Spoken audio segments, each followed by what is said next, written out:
तो friends, in my last session जो हमने पिछला सेशन लिया था उसमें हमने बेसिक्स ऑफ फॉल्ट करंट के बारे में बात किया था। उसमें हमने जस्ट एक एग्जांपल से लेके आपको बताया था कि अलग अलग बस में फॉल्ट करंट कैसे आता है और सोर्स का उस पर कैसे कंट्रीब्यूशन आता है। आज हम लोग जस्ट बात करेंगे कि फॉल्ट करंट को अलग अलग बस पे हम लोग कैसे कैलकुलेट करते हैं अगर हमारे पास में सोर्स और सारी चीज़ का पता है तो जब हम फॉल्ट करंट कैलकुलेशन की बात करते हैं तो उसमें हमको थोड़े से कुछ एजम्पशंस लेने पड़ते हैं फॉल्ट करंट के लिए। वो एजम्पशंस रहते हैं हमारे पास कि हमको जो है पहले तो सिस्टम जो भी हम फॉल्ट करंट कैलकुलेट करना है उस केस में हमको पहले एक सिंगल लाइन डायग्राम बनाना पड़ेगा उस सिस्टम का और या वन लाइन डायग्राम बनाना पड़ेगा।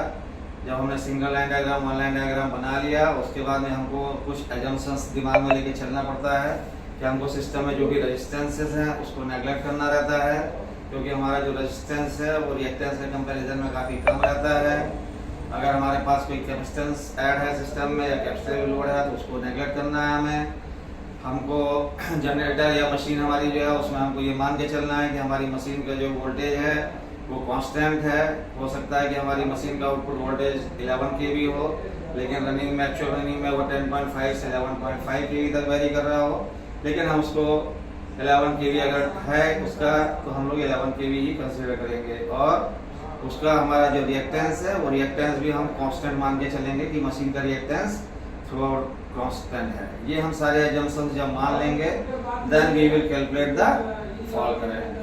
फॉल्ट करंट जब हम कैलकुलेट करेंगे तो हमको एक क्या है कि हमको सिस्टम में सारी चीज़ें हो सकता है अगर हमारे पास सारे जनरेटर्स की सारे ट्रांसफार्मर्स की रेटिंग अगर सेम है तो हम डायरेक्ट भी कैलकुलेट कर सकते हैं और नहीं तो हमको उसको फिर पर यूनिट सिस्टम में लेकर के कैलकुलेट करना पड़ेगा। पर यूनिट सिस्टम में लेके जब हम करेंगे तो हमारा जो है वो काफ़ी इजी हो जाएगा कैलकुलेशन। तो हम क्या करते हैं एक बेसिक एग्जांपल से शुरू करते हैं आपको इजी बताने के लिए। हमारा एक ये जनरेटर है, ये जनरेटर जो है सिंपल एक ऐसे ट्रांसफार्मर नहीं लगा है, इसमें केवल एक ब्रेकर है। ये 11 kV का एक हमारा बस है। अब हमारा ये बहुत बेसिक सिस्टम है, हमको इसका फॉल्ट करंट कैलकुलेट करना है तो हमको क्या क्या पता रहना चाहिए। जनरेटर का हमको क्या पता होना चाहिए, मेगावाट रेटिंग नॉर्मली दिया जाता है तो हम मान के चलते हैं हमारा जनरेटर का रेटिंग 40 मेगावाट हमको दिया गया है। अब हमको जनरेटर का क्या पता रहना चाहिए, रिएक्टेंस। रिएक्टेंस में हम लोग जनरेटर का क्या कंसीडर करेंगे, सब ट्रांजिएंट रिएक्टेंस कंसीडर करेंगे क्योंकि सब ट्रांजिएंट रिएक्टेंस जो है जनरेटर का वो टाइम होता है जिस समय highest fault current generator feed करता है। तो हम लोग जनरेटर का XD डबल डैश कंसीडर करेंगे। XD double dash for example इस जनरेटर का है 16%। तो अब हमको इस 11 kV बस पे सिमेट्रिकल फॉल्ट करंट अगर निकालना है, ये ग्राउंड हो गया तो ये जो है ये दूसरे टाइप का फॉल्ट होगा, लेकिन जो हमको कैलकुलेट करना है वो क्या करना है, सिमेट्रिकल फॉल्ट करंट मतलब 3 phase direct short circuit calculate करना है। तो उसको कैलकुलेट करने के लिए हमको नॉर्मली इस सिस्टम में अगर एक बेसिक केवल एक जनरेटर है और कुछ नहीं दिया है और इस बस में अगर हमारे फॉल्ट हो जाता है इस बस में तो अगर हमको इसको फॉल्ट करंट को कैलकुलेट करना है तो हमको अभी इस केस में बेस MVA या बेस KV की जरूरत नहीं है क्योंकि ये सिंपल है। हमको क्या करना पड़ेगा, हमको XD डबल डैश पता है, हमको मेगावाट पता है, तो हम लोग क्या करेंगे इस बेस पे पहले हम और हमको एक चीज क्या पता रहना चाहिए, जनरेटर का पावर फैक्टर पता रहना चाहिए नॉर्मली जो कि 0.8 रहता है। तो हम क्या करेंगे पहले मेगावाट को MVA में कन्वर्ट करेंगे तो MVA हमारा कितना हो जाएगा 40 डिवाइडेड बाई 0.8 तो ये आ जाएगा आपका 50 MVA आ जाएगा। फिर 50 MVA आने के बाद में क्या करेंगे हम फॉल्ट MVA कैलकुलेट करेंगे। तो फॉल्ट MVA हमारा कितना हो जाएगा, फॉल्ट MVA 50 MVA रेटिंग है divided by per unit reactance तो 16% है तो 0.16 तो ये कितना आ जाएगा आपका 16 से करेंगे तो ये हो जाएगा 5000 डिवाइडेड बाय 16 तो ये आएगा 16 से करेंगे तो 16 × 48 हो गया, 2 20 16 एकम 16 4 40 16 दूनी 32.5 312.5 MVA फॉल्ट MVA हमारा आ गया। अब क्या होगा जब हमको फॉल्ट MVA से फॉल्ट करंट निकालना है तो MVA हमारा नॉर्मली क्या होता है √3 इंटू वोल्टेज इंटू I। अभी फॉल्ट MVA की बात चली है MVA फॉल्ट की तो ये IF हो जाएगा तो हमको जब IF निकालना है तो हमारा क्या हो जाएगा, फॉल्ट एमवी आया 312.5, ठीक है ना, डिवाइडेड बाय √3 इंटू 11 kV। अब हमारा चूंकि ये MVA में है, ये kV में है, हमारा जो करंट आएगा वो एम्पियर में आएगा। तो हमको क्या करना है, या हम इसको 1000 से मल्टीप्लाई नहीं करेंगे तो directly it will come in kilo ampere. तो 312.5 डिवाइडेड बाय 11 इंटू 1.732। इस पे जो हम कैलकुलेट करेंगे तो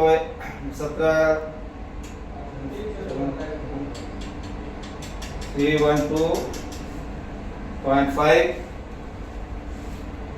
डिवाइडेड बाय, इसको कैलकुलेशन से अगर हम करते हैं तो 11 डिवाइडेड बाय 1.732, ये आ जाएगा आपका 312.9 डिवाइडेड बाय 19, तो ये आपका आ जाएगा 312.5 डिवाइडेड बाय 19। तो हमारा इसका आ जाएगा 16.44 किलो एम्पियर। ये हमारा इस बस का फॉल्ट करंट, कोई पूछेगा कितना आएगा, 16.44 किलो एम्पियर। ये हमारे बस का फॉल्ट करंट हो गया। अब हम, ये हो गया हमारा क्या, नॉर्मल एक बहुत बेसिक सिस्टम हो गया हमारे पास। ये हमारे पास एक जनरेटर डायरेक्टली कनेक्टेड टू बस और इस बस में फॉल्ट हो गया। तो हम कैसे कैलकुलेट करेंगे, ये आपको सबसे बेसिक इसलिए बताया ताकि आपको एक रेफरेंस रहे कैसे करना है, तो ये आपके लिए इजी रहेगा।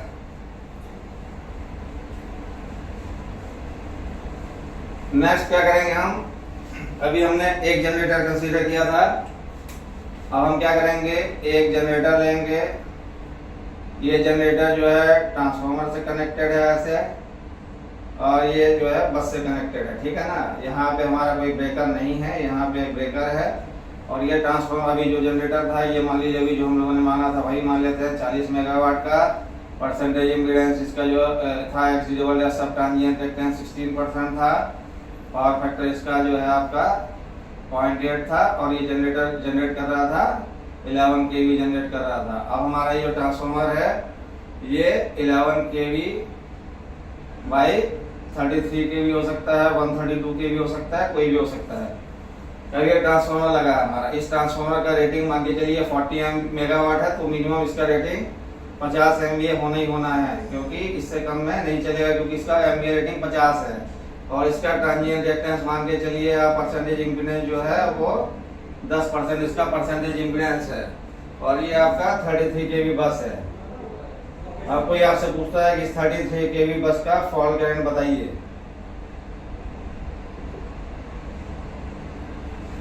इस केस में क्या होगा, अभी हम चाहें तो क्या कर सकते हैं, बेस MVA और बेस के भी मान सकते हैं, और नहीं चाहे तो नहीं मान सकते, क्योंकि दोनों का बेस सेम है। अगर बेस सेम ही रहेगा तो दिक्कत है, जैसे ये 50 MVA है, ये 50 MVA है, इसलिए अगर हम बेस MVA नहीं भी मानते तो दोनों 50 हैं, तो इट विल बी सेम। लेकिन आप चाहें तो ये क्या कर सकते हैं, बेस MVA, दो सिस्टम आ गया तो 50 MVA मान सकते हैं। बेस MVA हमारा 50 है, तो हमारा क्या होगा, बेस MVA 50 मान लिया।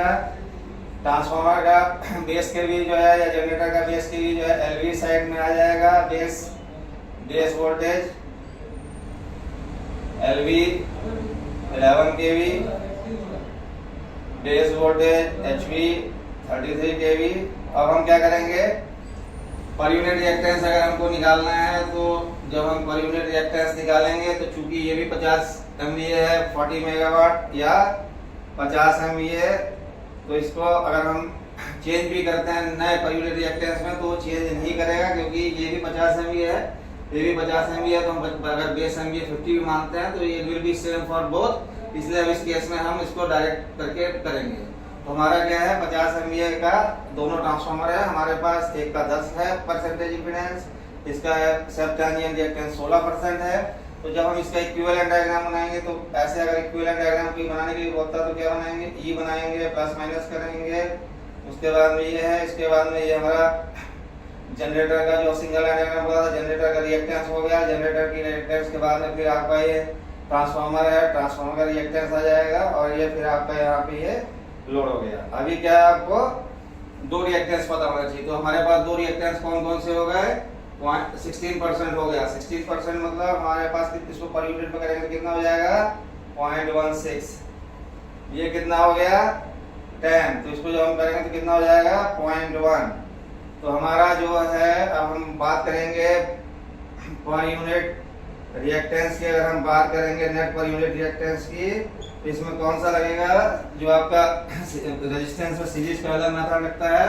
तो हमारा क्या होगा, ये दोनों रिएक्टेंस क्या है, सीरीज में है। तो क्या है 0.16 और 0.1, तो 0.16 प्लस 0.1, तो नेट हमारे रिएक्टेंस कितना हो जाएगा 0.26 पर यूनिट हो जाएगा।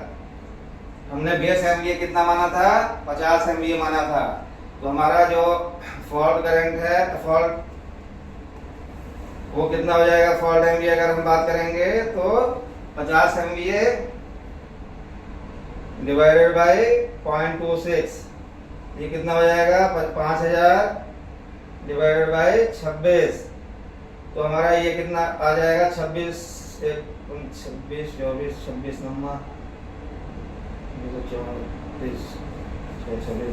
192 एमवी हमारा फॉल्ट एमवी आ जाएगा। अब 192 एमवी फॉल्ट एमवी आ गया, तो हमारा फॉल्ट करंट कैसे आएगा, आईएफ। आईएफ के लिए क्या करना पड़ेगा, हमारा फॉल्ट एमवी हमको पता चल गया कितना है 192। हमको इसको क्या करना है, वही सेम फॉर्मूला √3VI। तो √3 कर दिया multiply by I voltage. Voltage हमारा कितना केवी पे निकालना है, 33 केवी पे निकालना है। तो हम इसको 33 से डिवाइड कर देंगे, तो ये हो जाएगा 192 डिवाइडेड बाई 1.732 मल्टीप्लाई बाई 33। ये हमारा हो जाएगा बाई कैलकुलेशन। जब हम इसको करेंगे कितना आ जाएगा, ये 33 into 1.732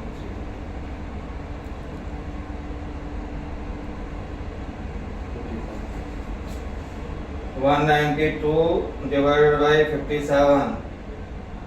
तो ये हो जाएगा आपका 192 डिवाइडेड बाई 57। तो आपका इस बस का फॉल्ट करंट कितना आएगा, 3.36 किलो एम्पियर इस बस का फॉल्ट करंट हो गया। ये है आपका कैलकुलेशन मेथड। अगर एक जनरेटर और एक ट्रांसफार्मर के साथ कनेक्टेड है तो आप कैसे करेंगे, तो आप इसको सिंपल तरीके से ऐसे करना है। बहुत इजी है, इसमें कहीं कोई आपको कंफ्यूजन नहीं होना चाहिए। आपको बेस एमवीए जो मानना है, अगर मान लीजिए ये 50 है, ये 60 होता, तो आपको जो बड़ा वाला एमवीए रेटिंग है उसको बेस एमवीए मानना है, और बाकी फिर इसको आपको नॉर्मल करना है। अब इसके बाद एक दूसरा एग्जांपल लेते हैं, उससे आपको और क्लियर होगा।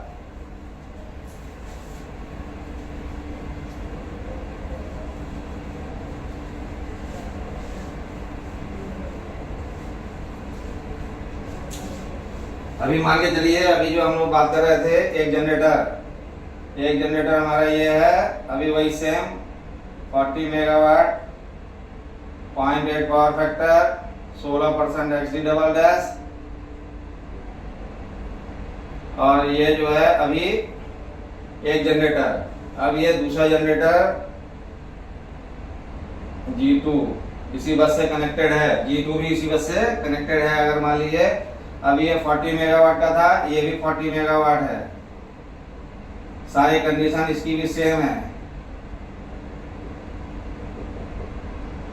अभी ये दोनों आके ऐसे आ गए, इस बस से कनेक्ट हो गए, ठीक है। ये 11 kV बस हो गई आपकी, और ये आपने यहाँ पे फिर एक ट्रांसफार्मर लगा दिया। ये ट्रांसफार्मर आके इस बस से ऐसे कनेक्ट हो गया। ये बस मान लीजिए आपका 132 kV बस है। आपने क्या किया, इस ट्रांसफार्मर की रेटिंग 100 MVA रख दी। इसका पर यूनिट रिएक्टेंस आपने जो है मान के चलिए एम्पीडेंस जो है 10% रख दिया।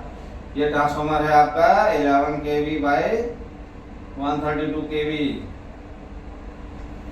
ये आपका है। अब इस बस पे अगर आपसे कोई फॉल्ट करंट पूछता है, इस बस पे कोई फॉल्ट करंट पूछता है, तो आपका फॉल्ट करंट इस बस पे निकालना है तो क्या करना पड़ेगा, इस बस पे निकालना है तो क्या करना पड़ेगा, इस बस में निकालने के लिए कोई दिक्कत नहीं है, एक का निकाल लीजिए आप, जो आया था वही सेम इसका आएगा, दोनों को ऐड अप कर दीजिए और जो आएगा वैल्यू वो इस बस का फॉल्ट करंट हो जाएगा। अगर हम 132 kV की बात करते हैं तो अब दूसरा हो जाएगा, क्यों, क्योंकि यहाँ पे ये 3 पिक्चर में आएंगे। तो अभी हमको क्या करना पड़ेगा, हमारे पास एक 40 मेगावाट है, मतलब ये 50 MVA हो गया, ये भी 50 MVA हो गया हमारा, ट्रांसफार्मर 100 MVA का है। अब हमको इसका फॉल्ट करंट किस बस पे अगर मान लीजिए कैलकुलेट करना है तो क्या करना पड़ेगा, हमको फिर से बेस MVA मानना पड़ेगा। तो बेस MVA किसको मानना है, बेस MVA जो सबसे बड़ा MVA रहता है पूरे सिंगल लाइन डायग्राम में सर्किट में, जो सबसे बड़ा MVA दिख रहा है उसको मानना है। तो बेस MVA हमारे केस में क्या हो जाएगा, 100 MVA हो जाएगा। इस केस में LV साइड और HV साइड का अगर बेस केवी मानेंगे तो LV साइड का बेस केवी अगर हम बात करेंगे तो 11 केवी हो जाएगा, और बेस केवी 11, और HV साइड का अगर करेंगे बेस केवी तो क्या हो जाएगा, 132 केवी हो जाएगा। अब हमको क्या करना है, सारे सेम चीज करना है जो पहले हमने किया था। तो अभी हमको क्या करना पड़ेगा, ये 50 MVA में है, हमने बेस MVA 100 लिया है, तो इसका जो परसेंटेज इम्पीडेंस है, परसेंटेज रिएक्टेंस है, वो क्या होगा, चेंज करना पड़ेगा। तो चेंज करने का फॉर्मूला क्या है, आपको याद रखना पड़ेगा, बहुत इजी है। पर यूनिट रिएक्टेंस अगर हम बात करते हैं न्यू वाले की, अगर हमने बेस MVA ले लिया, न्यू की बात करनी है तो क्या होगा, per unit old multiply by new MVA divided by old MVA multiply by kV new upon kV old upon kV new square.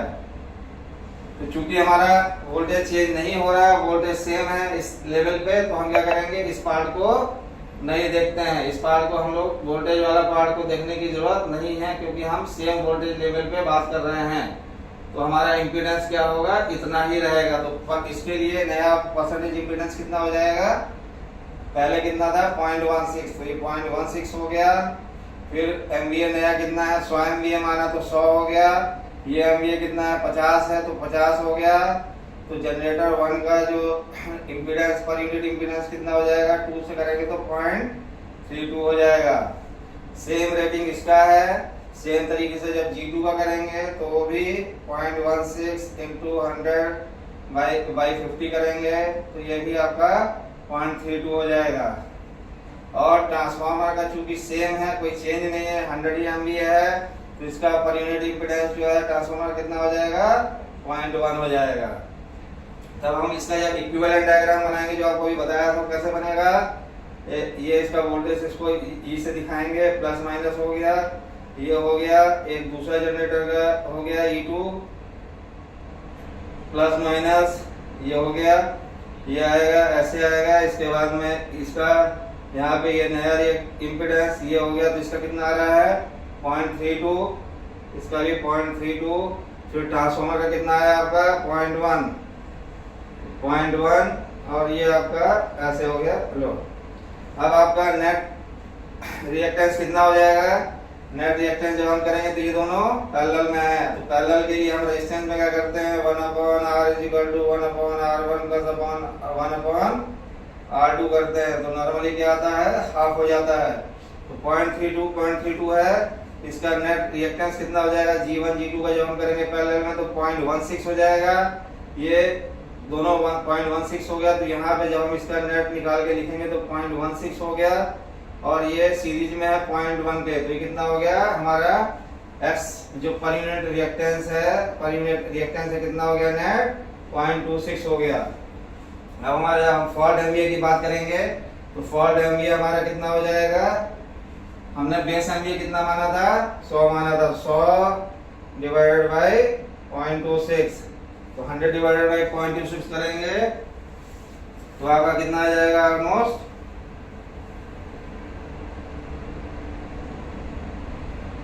384.6 आ जाएगा आपका। यहाँ पे 384.6 MVA आ गया आपका फॉल्ट MVA।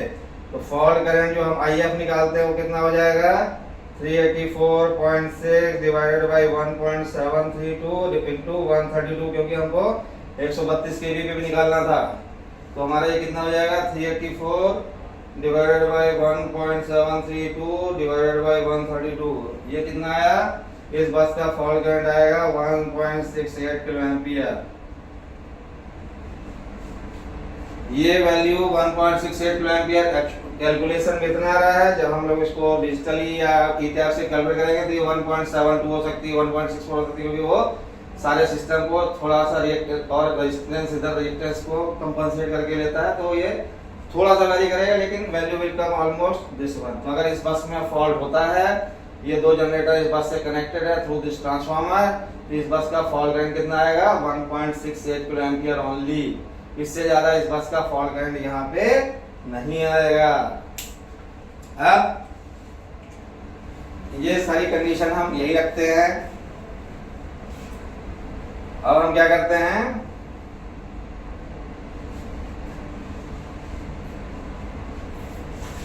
मान लीजिए ये 132 केवी जो है हमारी लाइन, जिसका कि fault current by calculation 168 kilo ampere आ रहा था।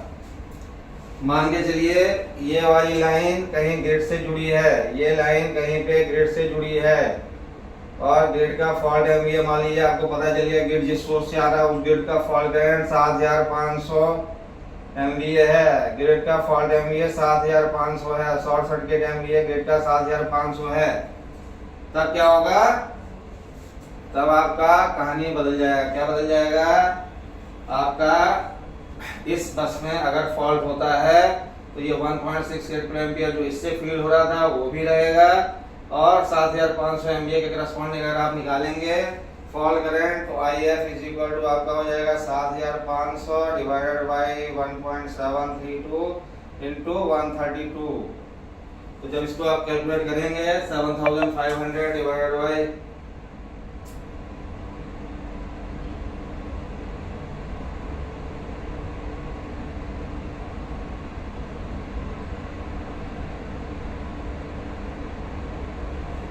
10 this will come around 32.8 kilo ampere. ये आपका आ रहा है 32.8 किलो एम्पियर। 32.8 किलो एम्पियर जो है ये फॉल्ट करंट इस बस में और ऐड हो जाएगा, तो नेट फॉल्ट करंट कितना हो जाएगा इस बस का 32.8 प्लस 1.68 किलो एम्पियर इस बस का फॉल्ट करंट हो जाएगा। That will come around 34 kilo ampere इस बस का फॉल्ट करंट हो जाएगा। अगर हम जिस ग्रिड से जुड़े हैं उस ग्रिड का फॉल्ट एमवीए इतना है, तो नेट अगर इसमें 3 फेज ग्रिड शॉर्ट सर्किट होता है 132 केवी में, तो 34 किलो एम्पियर इसका फॉल्ट करंट होगा।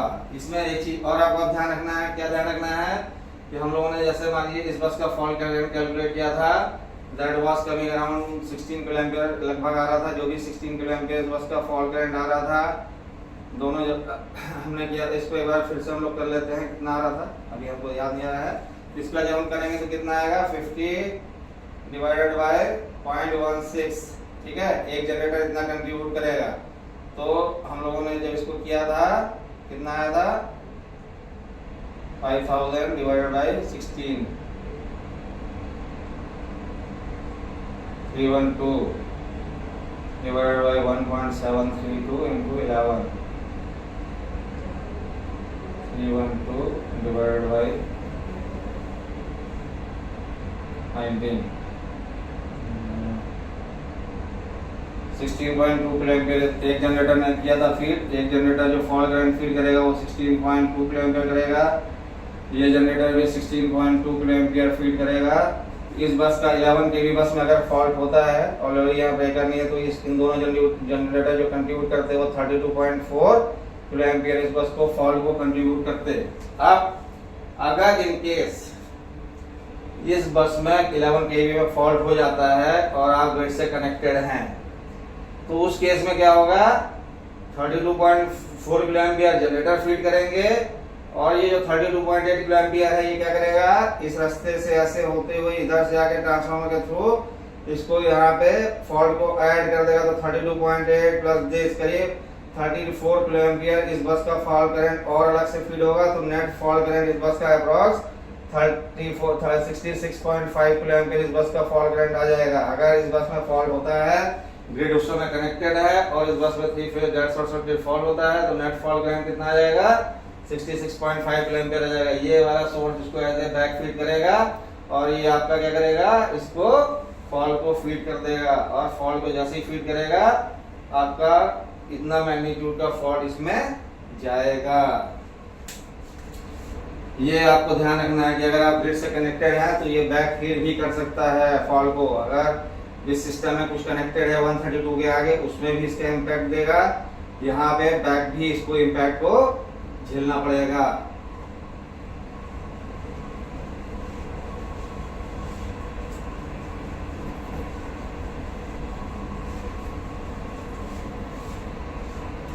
एक केस और बन सकता है, आपका एक जनरेटर है, ये जनरेटर आपका ट्रांसफार्मर से कनेक्टेड है, यहाँ पे ब्रेकर हो सकता है, यहाँ पे ब्रेकर नहीं हो सकता है, लेकिन यहाँ पे ब्रेकर आपका पक्का होगा। एक जनरेटर G1 कनेक्टेड है, एक जनरेटर G2 कनेक्टेड है, ट्रांसफार्मर से कनेक्टेड है, एक जनरेटर G3 आपका कनेक्टेड है, यहाँ से कनेक्टेड है G3। ये आके तीनों ऐसे आके एक बस में कनेक्ट हो जा रहे हैं आपके, ठीक है। अब क्या होता था, अभी हम लोगों ने क्या किया था, जनरेटर की रेटिंग को सेम माना था। अभी हम लोग जनरेटर की रेटिंग को सेम नहीं लेते ताकि, और इस टाइप का भी कॉम्बिनेशन हो सकता है कि हो सकता है एक जनरेटर आपका कितने का लगा हो, 40 मेगावाट का लगा हो, एक जनरेटर आपका 50 मेगावाट का लगा हो, एक जनरेटर आपका बाद में 30 मेगावाट का लगा हो, ऐसा भी हो सकता है आपके यहाँ, ठीक है ना। तो पावर फैक्टर सबका क्या रहेगा, 0.8 ही रहेगा। वो डिजाइन में लिखा होगा कि जनरेटर पावर फैक्टर कितना है। अब इसका जो सब ट्रांजिएंट रिएक्टेंस था हम लोग मान के चलते हैं कि 16% ही था, 40 था। 50 वाले का XD डबल डैश मान के चलते हैं हम लोग 18% था, और इसका मान लेते 30 मेगावाट का तो इसका XD डबल डैश 15% होगा। और ये तीनों जो है आपका, अब इसमें क्या करना पड़ेगा, ये 40 मेगावाट का जब इसको डिवाइड करेंगे तो कितने का हो जाएगा, 50 MVA का ट्रांसफार्मर जनरेटर बन जाएगा। 50 का है, जब इसको 0.8 से करेंगे तो ये आपका कितना बन जाएगा,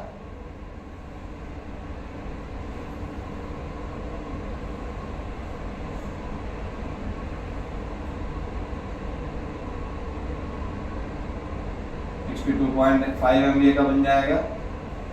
और ये वाला आपका जो है 35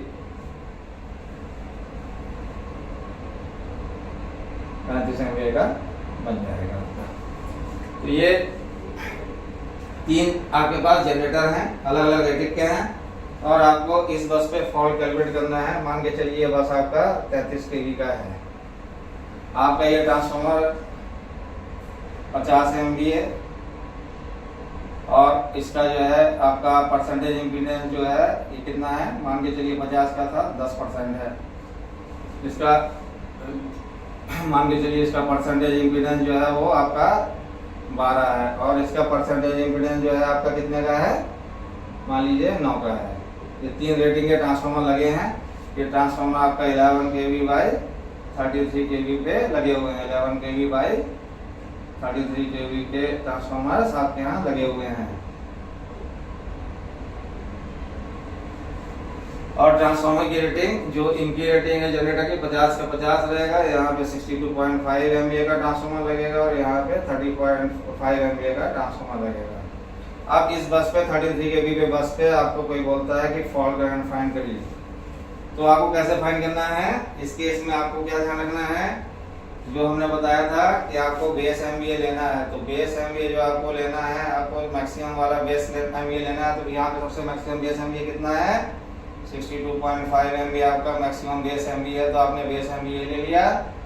बेस के लिए अगर लेना है तो आप बेस के लिए 11 kV ले सकते हैं लो वोल्टेज साइड, बेस के लिए हाई वोल्टेज साइड आप जब लेंगे तो ये 33 kV साइड आपका हो जाएगा। तो इसका नेट रिएक्टेंस डायग्राम क्या बनेगा, आपको जब बनाएंगे तो ये E1 आपका हो गया, E2 हो गया, E3 हो गया, ये आपका प्लस माइनस हो गया,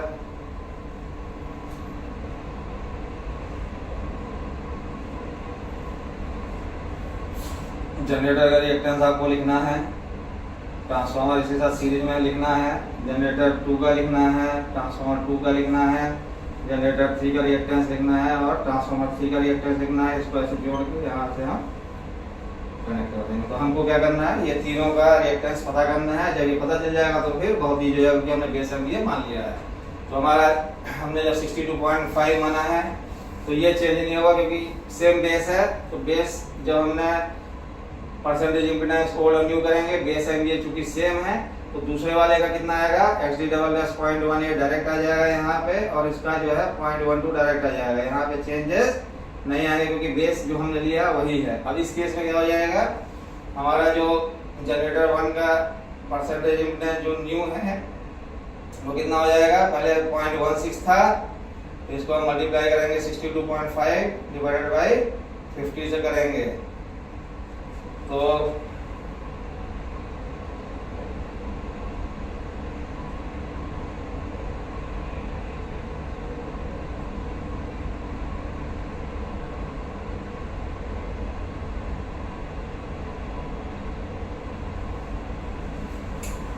इसको हम लोग जल्दी निकाल लेते हैं कितना आएगा, ताकि टाइम खराब ना हो।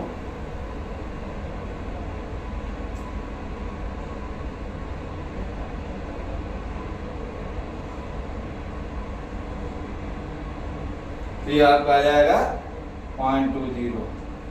तो जनरेटर 1 का कितना आ गया, 0.20। ऐसे हमारे जो ट्रांसफार्मर T1 है, जिसका न्यू कितना हो जाएगा, सेम 0.1 है, तो 0.1 इंटू 62.5 डिवाइडेड बाई 50 कितना आ जाएगा आपका, ये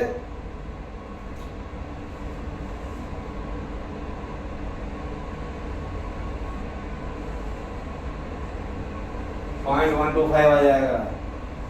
तो हम क्या करेंगे, यहाँ पे जनरेटर का 0.2 लिख देंगे, इसका 0.125 लिख देंगे।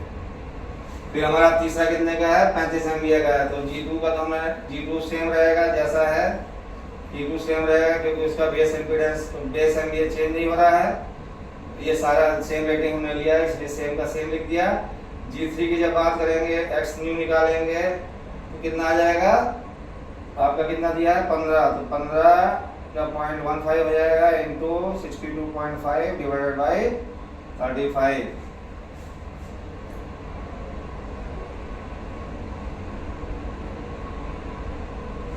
ये आपका गलत लिख दिया था हमने, ये 37.5 होगा एमवीए में, सॉरी, ये 37.5 होगा, 37.5। तो 62.5 मल्टीप्लाई बाय 0.15 ये आ गया डिवाइडेड बाई 37.5। ये आपका 0.25 आ गया। इसका इम्पीडेंस कितना हो गया, 0.25। सेम T3 का कितना हो जाएगा आपका, आपने लिया है 0.09 इंटू 62.5 डिवाइडेड बाई 37.5।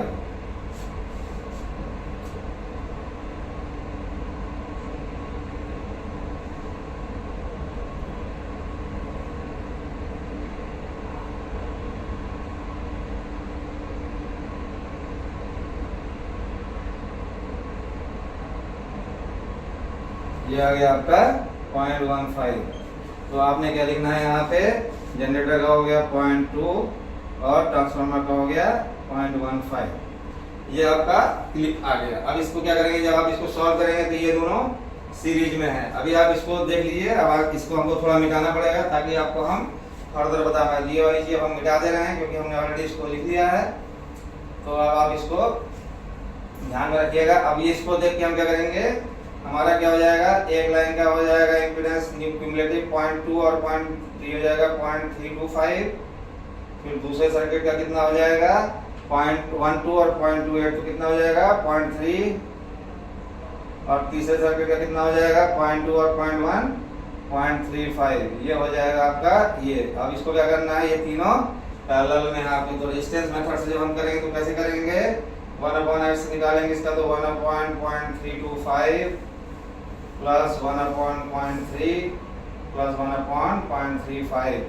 तो इसको हम जब एलसीएम लेके करेंगे तो इसका कैलकुलेशन आ जाएगा आपका, कितना आएगा आपको हम इसको आप कैलकुलेट कर भी सकते हैं, नहीं तो डायरेक्ट भी निकाल के भी हम बता देते हैं आपको कितना आएगा।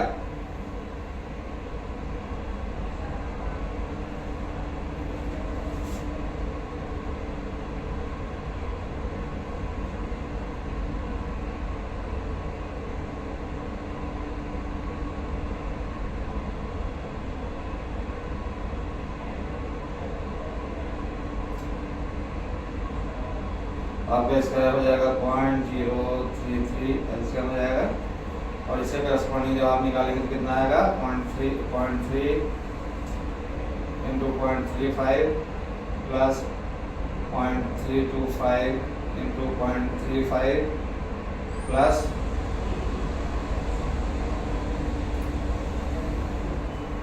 0.325 इंटू 0.3। इसको करके आप सॉल्व करेंगे तो ये कितना वैल्यू हो जाएगा आपका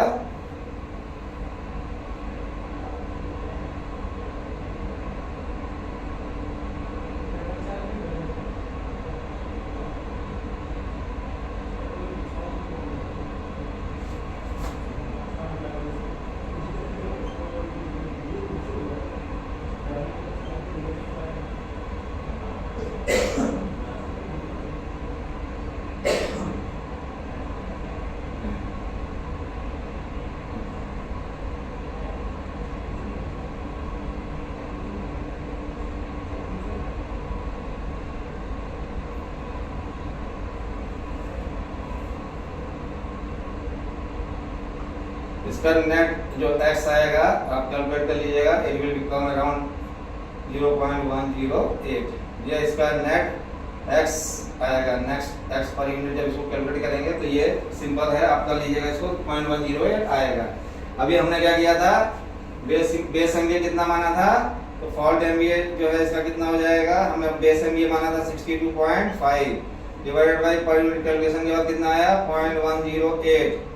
तो अभी हम जब इसको करेंगे तो कितना आ जाएगा 62.5 डिवाइडेड बाय 0.108, तो ये आ जाएगा आपका 578.7 डिवाइडेड बाय 1.732 इंटू 33 के भी वोल्टेज है तो 33 की बात करेंगे, ये हो जाएगा दिस डिवाइडेड बाय 1.732, ये आ गया डिवाइडेड बाय 33। आपका जो है 10.12 किलो एम्पियर जो है इस बस का फॉल्ट करंट आएगा। अगर कोई पूछता है इस बस का फॉल्ट करंट कितना है तो that will come 10.12 kilo ampere. अगर आप ग्रिड से कनेक्टेड नहीं है और सारा चीज सही है तो this will be the fault current of this बस। ये सारा जो है कैलकुलेशन मेथड आपको जब करना है तो आपको सीरीज पैरेलल वाला कॉम्बिनेशन ध्यान रखना पड़ेगा कि कैसे जो है आपका सर्किट कनेक्टेड है सीरीज पैरेलल में। वो अगर आपने ध्यान रख लिया तो फिर आपको कैलकुलेशन बहुत ही इजी हो जाएगा। अगर इसी बस में हम बात करते हैं, अगर इस बस में हम बात करते हैं कि हमने इस बस में क्या किया, ग्रिड जोड़ दिया। जब हम जैसे ग्रिड जोड़ेंगे, मान लीजिए 33 केवी में भी ग्रिड है और ग्रिड का एमवीए मान लीजिए यहाँ पे 750 एमवीए का ग्रिड का फॉल्ट एमवीए है, तो क्या होगा 750 की जब हम बात करेंगे तो फिर कितना आ जाएगा, ये सेम 750 डिवाइडेड बाय 1.732 इंटू 33, तो हमारा कितना आ जाएगा 750 डिवाइडेड बाय 1.732 डिवाइडेड बाय 33, तो 13.12 किलो एम्पियर जो है fault will be fed by the grid. Grid भी 13.12 करेगा तो नेट इस बस का फॉल्ट करंट कितना हो जाएगा 13.12 प्लस 10, तो 23.12 किलो एम्पियर इस बस का फॉल्ट करंट हो जाएगा अगर ग्रिड कनेक्टेड है तो। और नहीं कनेक्टेड है, केवल 3 जनरेटर इस रेटिंग पे कनेक्टेड है थ्रू ट्रांसफार्मर, तो fault current of this bus will be 10.12 kilo ampere only. So अभी this is the basic method. अब आप इस बस पे आ गए हैं, फिर आप इस पे ट्रांसफार्मर लगाएंगे, फिर ट्रांसफार्मर से आप जब कैलकुलेट करेंगे तो ट्रांसफार्मर का एमवीए और यूनिट रिएक्टेंस आपको सारा पता है, उस बेस पे आप और नीचे डाउन द लाइन इसको कैलकुलेट कर सकते हैं।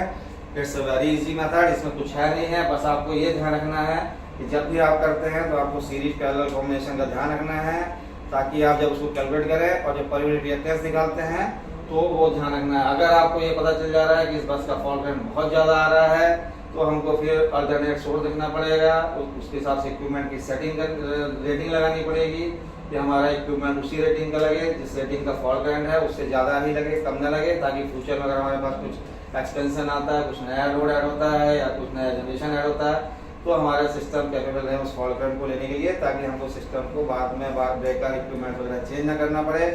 दोस्तों ये तो था फॉल्ट करंट कैलकुलेशन का। इसमें अगर आपका कोई क्वेरी है, कोई सर्किट को लेकर आपको ये समझ में नहीं आ रहा है तो आप हमें कमेंट्स में इसको लिखिएगा, हम आपको सारे सॉल्यूशंस करके भेजेंगे। Thank you.